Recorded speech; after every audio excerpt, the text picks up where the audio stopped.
Boa noite, começa agora o Jornal da RDC e você confere as principais notícias desta terça-feira.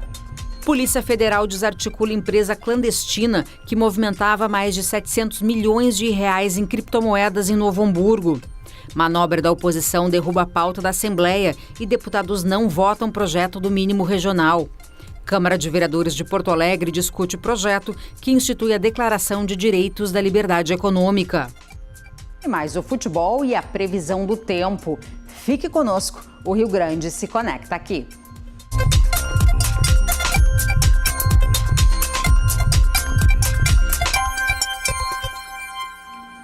A gente começa o Jornal da RDC falando de um projeto de incentivo a novos negócios. A Câmara de Vereadores de Porto Alegre discute uma proposta que institui a Declaração de Direitos da Liberdade Econômica.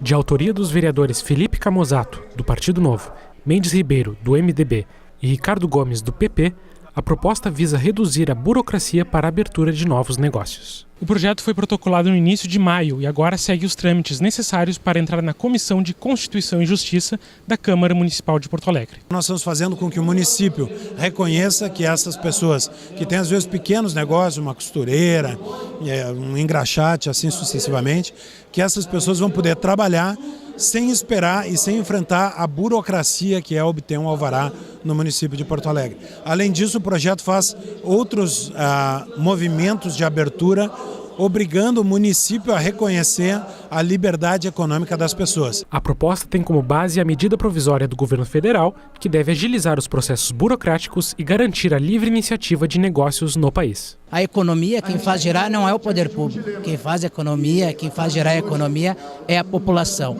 Então, a gente dando mais liberdade para que a população possa ter para empreender, gerar renda, gerar emprego, melhor economicamente fica a nossa cidade. Então, esse projeto é exatamente isso, fazendo com que a medida provisória se adeque de uma melhor forma na cidade de Porto Alegre. Na prática, é que aquele cidadão que tem um empreendimento de baixo risco, primeiro, que seja muito clara qual é a atividade de baixo risco, para que ele possa identificar também ela, e uma vez que é de baixo risco, ele possa se enquadrar de maneira muito fácil naquela autodeclaração de que está aqui meu empreendimento, é isso que eu pretendo fazer, está aqui as regras que eu estou me adequando, e ele se autodeclara, portanto, aprovado para receber seu alvará. E prontamente ele recebe. Ninguém melhor do que Guilherme Macalossi para comentar esse assunto e explicar melhor o que é essa proposta. Boa noite. Boa noite, Carla. É um prazer estar aqui contigo no Jornal da RDC. É uma iniciativa importante porque ela responde à demanda de criação de empregos e geração de desenvolvimento. Se nós formos observar os indicadores do PIB, que é o Produto Interno Bruto, eles estão com tendência de baixa, em virtude da falta de expectativa em relação às reformas.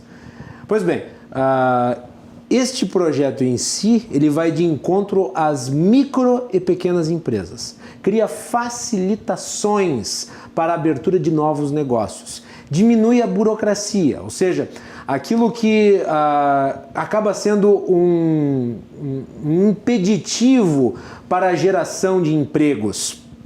O sujeito quer empreender, por exemplo, foi demitido do seu trabalho, resolve abrir uma barraquinha de cachorro-quente. Ele tem uma série de obrigações burocráticas que acabam fazendo com que ele fique um pouco ressabiado de entrar nesse mercado. Então, ao invés de ele produzir algo, ao invés de ele comercializar algo, ele acaba não o fazendo. E ao não o fazer, ele gera um efeito danoso para a economia, que é a desocupação. Então, é importante, obviamente, observar a discricionariedade da lei em relação a diversos pormenores que causam problemas para a economia, simplificando ao máximo possível para os pequenos e médios, que são, Carla, os grandes geradores de empregos no país. Não são as grandes empresas. Os grandes geradores de emprego no país são os pequenos e microempreendedores. E é esses que precisam de auxílio para ver a sua economia girar. Acabar com a burocracia. Se não acabar, diminuir, né? diminuir, porque é tanta Mas as burocracia. regras precisam minimamente para a Claro. gente poder saber, né, de onde vem algumas questões, mas a gente percebe que tem muitos entraves para se abrir uma empresa realmente. Meu né? Deus, e para fechar também, então quer E dizer, pra fechar também. a economia demora muito para girar. Então essa MP, ela é muito importante e ela está sendo adaptada do nível federal para o nível estadual e para o nível municipal. Então as pessoas ficam naquela elucubração, meu Deus, o que é liberdade econômica? É você abrir o seu negócio com mais facilidade.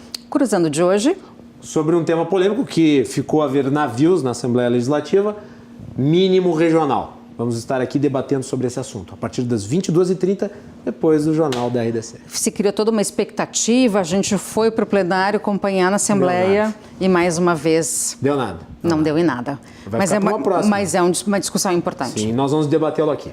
Tá certo. Obrigado, Obrigada Karina. mais uma vez, uma boa noite e um bom programa. Boa noite para ti também. Legal. O arquiteto e escritor Percival Pugina, que também é comentarista do programa Atividade aqui da RDC TV, recebeu o título de cidadão honorário de Porto Alegre. A comenda foi concedida nesta terça-feira na Câmara Municipal de Vereadores. A sessão contou com as presenças do ex-prefeito Guilherme Socias Vilela e do prefeito em exercício Gustavo Paim. Nascido em Santana do Livramento, Percival Pugina é autor de inúmeros livros e é membro da Academia Rio-Grandense de Letras. A Justiça negou o pedido de recuperação judicial da Universidade Luterana do Brasil, que havia sido feito no início de maio. O juiz Marcelo Tonê, da comarca de Canoas, entendeu que a UBRA não cumpriu o prazo de 2 anos como sociedade empresária para poder solicitar a recuperação judicial. Em nota, a UBRA informou que vai recorrer e que a decisão da Justiça não interfere na rotina acadêmica da rede. Inclusive, as inscrições para o vestibular de julho estão abertas.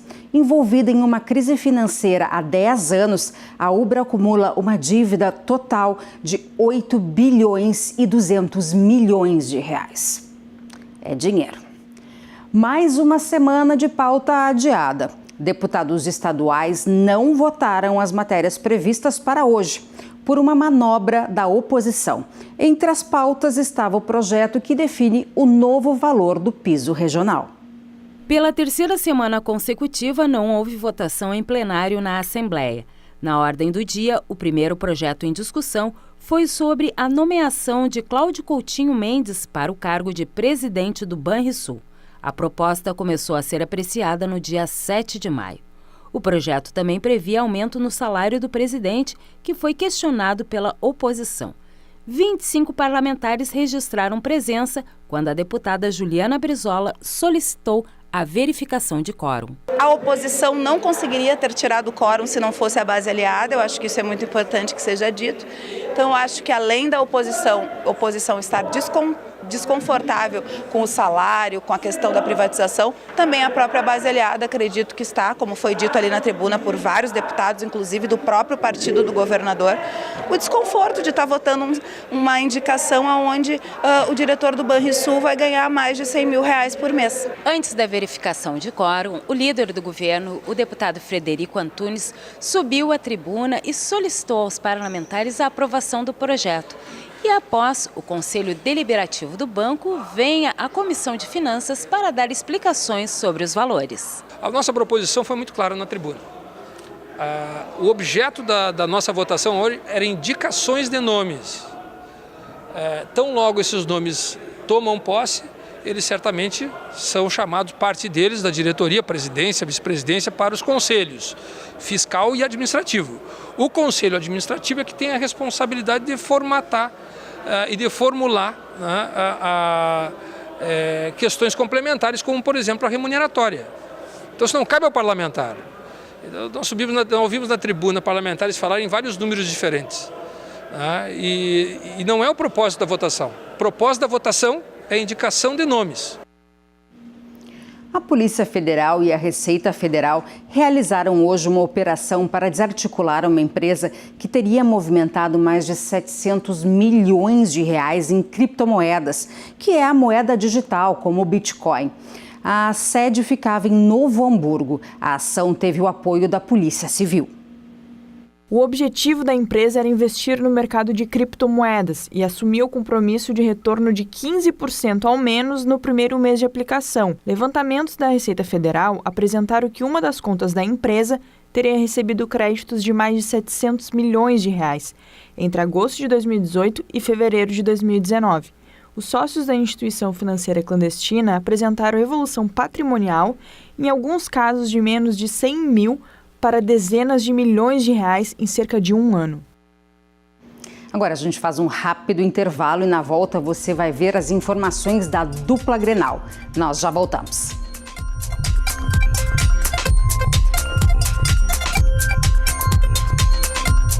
Estamos de volta agora para falar sobre a previsão do tempo. O dia amanheceu com chuva aqui na capital e à tarde o tempo permaneceu nublado, mas ainda há possibilidade de temporal. Vamos ver como fica o clima em algumas regiões do estado para esta quarta-feira. Em Alvorada, na região metropolitana de Porto Alegre, chuva durante o dia e a noite, mínima de 18 e máxima de 21 graus. Em Sapiranga, no Vale dos Sinos, o dia também é de chuva, mínima de 17 e máxima de 21 graus. Em Farroupilha, na Serra Gaúcha, os termômetros variam entre 17 e 21 graus. Já em Cruz Alta, no noroeste do estado, a mínima é de 14 e a máxima de 15 graus. Chove durante o dia. A chuva também aparece em Lajeado, no Vale do Taquari, que tem mínima de 19 e máxima de 22 graus. Agora vamos ao esporte. Com foco na estreia da Copa do Brasil contra o Paysandu, o Internacional tem boas notícias. Confira na reportagem de Pedro Oliveira. A atividade desta terça-feira trouxe boas notícias para o torcedor colorado. Isso aconteceu porque Nico Lopes, atacante que sofreu uma pancada no pé no último domingo contra o CSA, treinou normalmente. Ele passou por alguns exames ontem que não comprovaram nenhuma lesão. Pelo lado ruim, o Colorado ainda tem alguns desfalques. Eles são Rodrigo Moledo, Rodrigo Dourado e Patrick. Os três estão de fora da estreia do Inter na Copa do Brasil contra o Paysandu quinta-feira. O Colorado treinou hoje aqui no estádio Beira-Rio porque o centro de treinamento, o CT Parque Gigante, está sendo usado justamente pelo Paysandu. Os titulares fizeram hoje apenas um trabalho regenerativo. Foram os reservas quem trabalharam com bola sob a supervisão de Odair Hellmann. Quem conversou com a imprensa hoje foi o atacante Nico Lopes, que comentou sobre a sua pré-convocação para a Copa América pela seleção uruguaia e também o confronto contra o Paysandu. Sim, óbvio, é o sonho de todo jogador, né? Ser convocado, que te olhem de la Nacional, né? Estou muito feliz, vou continuar trabalhando como vengo trabalhando e conseguir resultado aqui com o Inter, né? Todo mata-mata, difícil, né? A gente tem que jogar o primeiro jogo aqui em casa, temos que tratar de fazer a diferença aqui em casa para depois ir a buscar um resultado lá. Vai ser um partido lindo com nossa torcida. Mandamos um recado para a torcida que nos acompanhe para tentar conseguir um resultado positivo quinta-feira. Todas as verdades da bola com o Ribeiro Neto, tudo sobre a Copa do Brasil, começando para a dupla Grenal. Boa noite. Pois então, né? A Copa do Brasil é uma virada de chave, né? A gente até aqui falou de Campeonato Brasileiro, antes de Libertadores da América. Clube grande é assim mesmo, né? E que bom que é assim, né? Os torcedores da dupla Grenal estão sempre preocupados com algum tipo de competição e querendo ganhar. Essa é a nossa grandeza, estamos acostumados a isso, né? No caso específico deste momento de Copa do Brasil, e especialmente do Inter, que foi a matéria do Pedro Oliveira e o Nico Lopes, que aliás, até vou dizer uma coisa para vocês, é um jogador muito importante hoje, ele subiu muito de produção, acho que nos últimos jogos até perdeu um pouquinho, né, do seu protagonismo, provavelmente também por uma questão de mudança no time, com a entrada do D'Alessandro e tal. Do Guerreiro. Não, mas eu acho que se ajeita. O importante é que o Internacional, com as suas limitações, e tem, é um time competitivo. E isso o Odair teve mérito em colocar para o Internacional. Ribeiro, é um time que pode ganhar? Pode. Eu acho que o Campeonato Brasileiro é mais difícil, porque no Campeonato Brasileiro, num campeonato de longa duração, além de grupo, tu precisa ter mais qualidade, é o que eu acho. Agora, as Copas, Copa do Brasil, a própria Libertadores da América, tem um sistema completamente diferente de disputa, uma nova forma de se portar diante da competição. E aí, um time competitivo pode ganhar. Alguém vai lembrar assim, Ribeiro, mas o Corinthians em 2017 com essa forma de jogar, foi campeão brasileiro. Sim, eu não disse que o Inter está impedido de ganhar o Campeonato Brasileiro, eu digo que é mais difícil. Ainda mais quando se tem um Palmeiras que, na minha opinião, vai disparar nessa competição. Na Copa do Brasil, o Inter pega o Paysandu. A grosso modo, na teoria, é um confronto razoavelmente fácil. Tranquilo. Tá? Tranquilo. O Inter joga a primeira em casa. Alguém vai dizer, mas segunda em casa. Eu até prefiro jogar a segunda em casa. Mas o Internacional, hoje, eu estou elogiando o Inter, mas o Inter ainda é um time caseiro. O que eu quero dizer isso? O Inter é um leão no Beira-Rio. Agora, fora dele, está mais pra gatinho. E isso tem que mudar. Agora, na Copa do Brasil, o Inter encaminha, na minha opinião, a classificação aqui. Uma boa vitória, uma boa vantagem, lembrando que não tem saldo qualificado na Copa do Brasil. O Inter vai lá para Belém, o resultado encaminhado, tem mais time e vai, na minha opinião, com tranquilidade se classificar. Bom, aí depois, com o confronto que virá por sorteio, a gente não sabe. Mas nessa oportunidade eu não vejo grandes problemas do Internacional, mesmo com os desfalques que tem, do Moledo, do Dourado, o Patrick já está fora há algum tempo, o Nonato entrou muito bem na equipe, Então eu não vejo grande dificuldade. Eu sou também adepto da teoria de que não existe jogo jogado. A própria vitória contra o CSA, o Inter teve algumas dificuldades no início do jogo, o CSA levou perigo, o Lomba teve que fazer boas defesas, e isso aí realmente o que significa o quê? Que o time ainda é, um conjunto de muitos acertos e algumas limitações, o que é absolutamente normal. Agora, a história do Grêmio é um pouquinho diferente. Por quê? Porque essa virada de chave de uma competição para outra, no caso do Grêmio, ela não tem como esquecer o momento vivido pelo time do Grêmio. E aí a gente tem que pegar o Campeonato Brasileiro, onde o início da competição ela é desastrosa. E ela nos remete a uma enorme preocupação e um grande ponto de interrogação. O que está acontecendo com o Grêmio, que eu acho que eu ouso saber, que é a falência da mecânica de jogo, que outrora se tornou vencedora, competitiva, elogiada por todos, mas que agora virou manjada, previsível e fácil de marcar. Então, cabe ao Renato, e é o grande ponto de interrogação, mudar esse sistema, reinventar o time do Grêmio. Vou dar um exemplo já, colocando o link para o jogo de amanhã na Copa do Brasil. O Grêmio pega o Juventude no Gauchão, o Grêmio fez 6-0. Mas é uma barbada.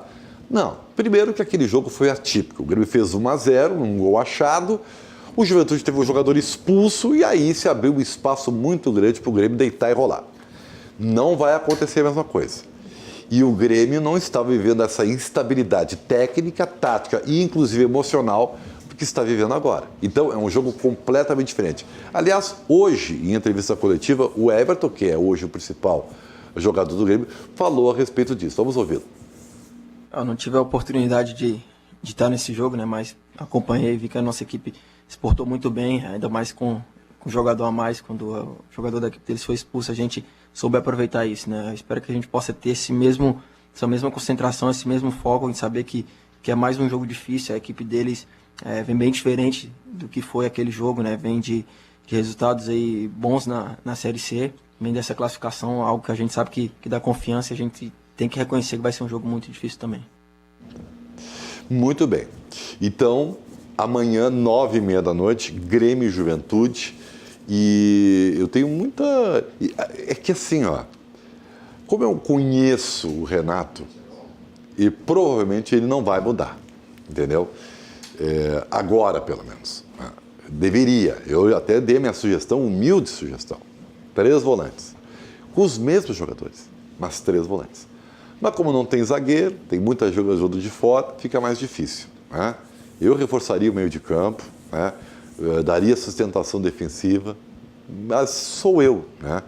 E o Renato provavelmente deve manter acreditando que uma hora vai decolar, o que é muito perigoso, porque o futebol não vive de discurso, ele vive de prática. Teoria é muito bonito, agora a prática é que dá resultado. Amanhã, 9h30, o jogo do Inter, lembrando, é às 8 da noite de quinta-feira, né? Nós vamos ter até uma mudançazinha, né, no horário, né? O Jornal da RDC vai ser mais cedo para o Dois Toques entrar na sequência do jogo do Internacional, mas isso a gente informa para vocês, né? E eu espero, né, que nós tenhamos 2 grandes jogos. Isso é o mais importante. Boa sorte para a dupla Grenal nesse início de uma nova competição, né? Como o Grêmio e Juventude é um jogo aqui caseiro, né? Eu não vou fazer isso com a torcida do Juventude, né? Que, aliás, segundo o Marquinhos Santos, técnico do Juventude, tem que resgatar o orgulho. Veja como o próprio Juventude está muito preocupado com o que aconteceu naquele jogo. Vai ser um jogo diferente, imprevisível, na minha opinião. Obrigada por estar aqui presente ao vivo. A honra é toda minha. Imagina, uma boa noite. Boa noite, gente. O Jornal da RDC fica por aqui. Mais notícias amanhã ao meio-dia no Rio Grande em Movimento, com o Ribeiro Neto. Agora você fica com o Cruzando as Conversas. Uma boa noite e até amanhã.